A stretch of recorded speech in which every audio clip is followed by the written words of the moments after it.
देख रहे हैं सुदर्शन न्यूज। नमस्कार, बहुत स्वागत है आप सभी का सुदर्शन न्यूज में। मैं हूं आपके साथ संभव गुप्ता।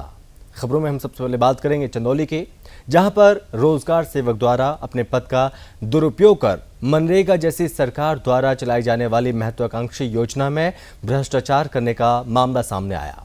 दरअसल चकिया विकासखंड के सोनहुल गांव में रोजगार सेवक भ्रष्टाचार में लिप्त है।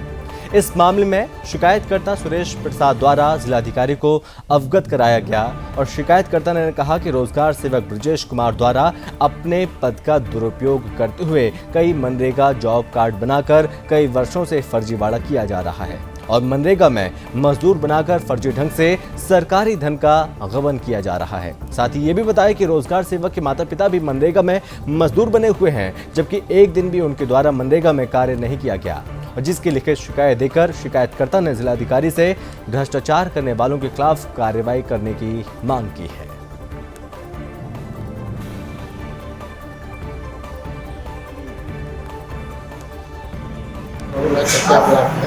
वहाँ का एक रोजगार सेवक है और वो अपने परिवार का ही जो है सब आर्थिक जितना लाभ है, जैसे मनरेगा में जॉब कार्ड है, आवास है, तो उसका एक भाई बड़ा भाई जो है अधिवक्ता है, उसका नाम मनोज कुमार है। उसका भी 2006 से ही जॉब कार्ड बना है, विगत कई वर्षों से मनरेगा का लाभ ले रहा है।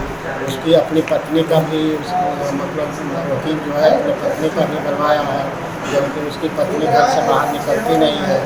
उसके माता पिता है, वृद्धा है, जबकि कभी काम नहीं किए हैं। खबर यूपी के बुलंदशहर से है, जहां पर जिला पुलिस ने अलग अलग स्थानों से ऑपरेशन पाताल लोक के तहत अवैध हथियारों की 2 फैक्ट्रियों का भंडाफोड़ किया और 4 आरोपियों को गिरफ्तार किया है।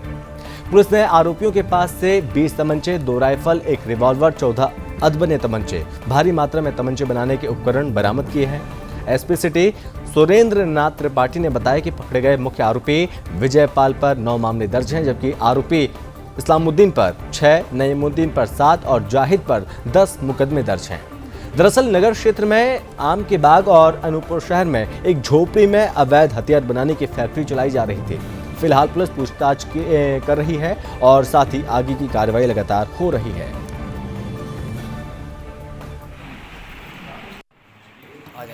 ये एक अभियान चल रहा है पाताल लोक, जिसके तहत सारे प्रयास किए जा रहे हैं।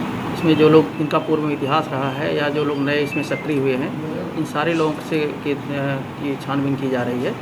उसी छानबीन के तहत एक इनका नाम है विजय पाल, ये खुर्जानगर के रहने वाले हैं। इनके पूर्व के 9 आपराधिक इतिहास हैं। इनके विषय में छानबीन की गई, पता लगा कि अभी भी काम कर रहे हैं। इस सूचना पर कोतवाली पुलिस द्वारा दबिश दी गई। उस दबिश में करीब 10 तमंचे 315 बोर के जो पूर्णतः बने हुए हैं और 14 तमंचे ऐसे हैं जो कि अभी अर्धनिर्मित हैं।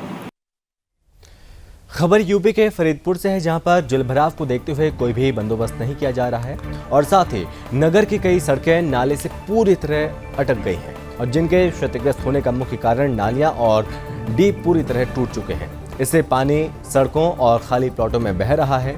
गौरतलब है कि सरकार द्वारा विकास कार्यों के लिए लाखों रुपए खर्च किया गया, लेकिन नगर पालिका परिषद का इस तरफ ध्यान नहीं जाता और जिसके चलते लोगों को काफी परेशानियों का सामना करना पड़ रहा है।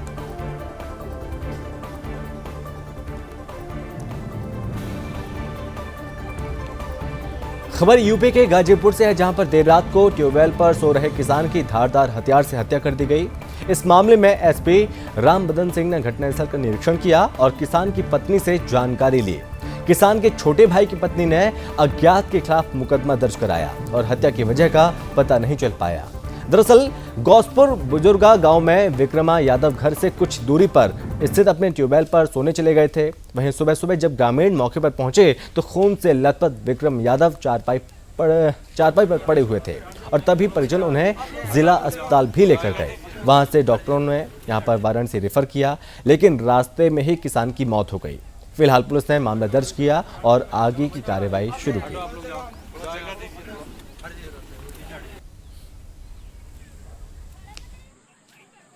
लगभग 8 बजे कोतवाली को सूचना मिली कि गौसपुर बुजुर्गा गांव में एक बुजुर्ग व्यक्ति की हत्या कर दी गई है। इस सूचना पर मैं और कोतवाल और सीओ सभी लोग आए।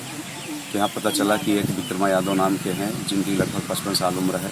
वो अपने ट्यूबवेल में सोए थे और किसी ने सर पर धारदार हथियार से उनको चोट पहुंचा दी थी। इस पर उनके घर वाले भी आए थे और उस समय वो जीवित थे। इनको ले गए थे डिस्ट्रिक्ट हॉस्पिटल, वहाँ पर इनको प्राथमिक उपचार दिया गया। इसके बाद इनको रेफर किया बनारस के लिए। खबर यूपी के कानपुर से है, जहां पर मूसानगर के मुगल रोड पर बड़ा हादसा हुआ। दरअसल चित्रकूट दर्शन के लिए जा रहे लोगों की इको वैन में टक्कर मारने के बाद बस खड्डे में जा गिरी।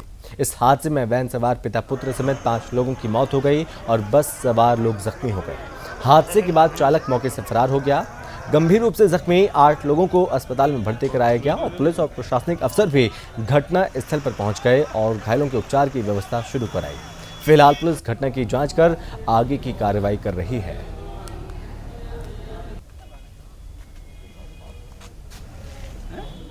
खबर यूपी के कानपुर से ही है, जहां पर कल्याणपुर के एक नर्सिंग होम में डॉक्टर के घर पर उसके भतीजे ने डकैती की योजना बनाई और वारदात को अंजाम दे पाते इससे पहले ही पुलिस ने तीनों को मौके से दबोच लिया।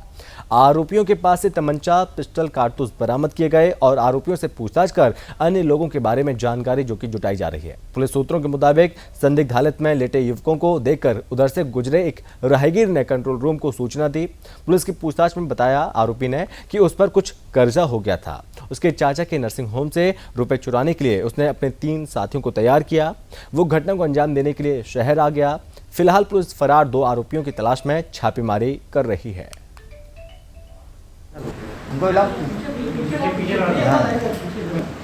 देखिए, हमारे पश्चिम जोन के थाना कल्याणपुर क्षेत्र में जब रामा डेंटल कॉलेज के यहाँ जो खेतों के बीच जब कल हमारे टीम जब ऐसे ही खास मुखबिर की सूचना पर जब चेकिंग कर रहे थे तो 5 लोग वहाँ पे खेतों में एक योजना बना रहे थे। उनमें से 3 लोग पकड़े गए हैं। इनका मेन मकसद था कि एक जाने माने डॉक्टर है, उनके भतीजे के प्लान के उपरांत ये लोग करने डकैती करने का प्लान योजना। खबर यूपी के मथुरा से है, जहां पर श्री कृष्ण जन्मभूमि और साथ ही शाही ईदगाह विवाद को लेकर नया मोड़ सामने आया। आपको बता दें कि हिंदू महासभा के राष्ट्रीय कोषाध्यक्ष दिनेश कौशिक ने शाही ईदगाह में प्रवेश के लिए प्रार्थना पत्र दिया। ये पत्र न्यायालय सिविल जज सीनियर डिवीजन की अदालत में दिया गया। दरअसल 1 जून से 31 जून तक न्यायालय का ग्रीष्मकालीन अवकाश शुरू होने वाला है और इससे पहले हिंदू महासभा के सदस्य शाही ईदगाह में प्रवेश करना चाहते हैं और इस दौरान वो डीएम और साथ ही एसएसपी की उपस्थिति वो वहां पर चाहते हैं।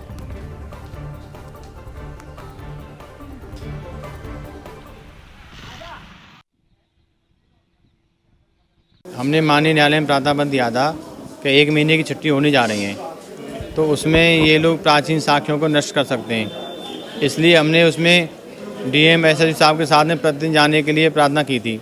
तो उसमें माननीय न्यायालय ने उसमें 1 जुलाई डेट लगा दी थी। पहले भी हमने उसमें गंगा जल से शुद्ध करने की प्रार्थना पत्र दिया था और वहाँ पर लड्डू गोपाल जी का अभिषेक का प्रार्थना पत्र दिया था। तो उसमें सभी प्रार्थना पत्रों पर माननीय न्यायालय ने 1 जुलाई की डेट लगा दी है। खबर यूपी के सीतापुर से है, जहां पर एडीजी लखनऊ रेंज ब्रजभूषण नगर कोतवाली के कई थानों का दौरा करने पहुंचे और इस दौरान पाई गई कमियों को लेकर उन्होंने संबंधित अधिकारियों को निर्देश दिए और साथ ही साथ समस्त अभिलेखों को सुधारने के निर्देश भी दिए। दौरे के बाद उन्होंने पहले से अपराध में आई गिरावट के बारे में बताया और कहा कि पहले से ज्यादा नियंत्रण पुलिस प्रशासन के द्वारा अपराध को रोकने में किया जा रहा है और साथ ही भूमाफिया और आपराधिक प्रवृत्ति के लोगों पर सख्त कार्रवाई करके उन पर काबू भी पाया गया। तो वहीं महिलाओं के लिए खोली गई हेल्प डेस्क सुविधाओं के बारे में भी एडीजी ने आ रही शिकायतों को लेकर उनके निस्तारण के आदेश दिए।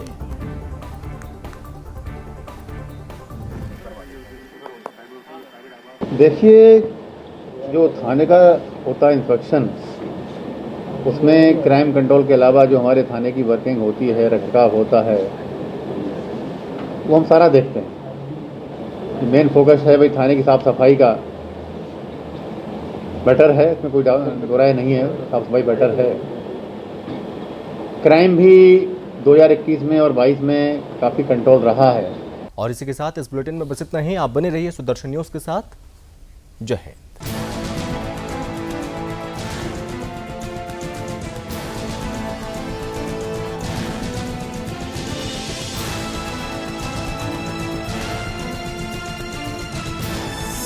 आप देख रहे हैं सुदर्शन न्यूज।